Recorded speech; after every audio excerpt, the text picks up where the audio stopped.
বৃষ্টি মানেই বুকের ভিতর কর্ষিত মাঠ, ওলট পালট হালট ঢালট উপচে ওঠার ভরা কটাল।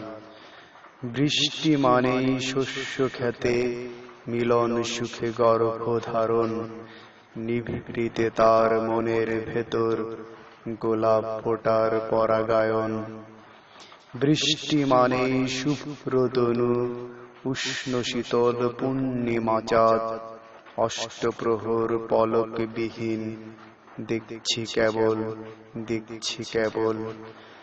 বৃষ্টি মানেই টেনে টুনে একটি কাঁথায় সহমরণ, বৃষ্টি মানেই নষ্ট প্যাঁচাক ট্যাপ গড়িয়ে অথই পুকুর দুঃখ বিলাস। কখনো বা দুঃখ ঝরে টাপুস টুপুস ভীষণ গোপন। বৃষ্টি মানেই সত্যি করে মন খারাপের প্রাচীন প্রহর।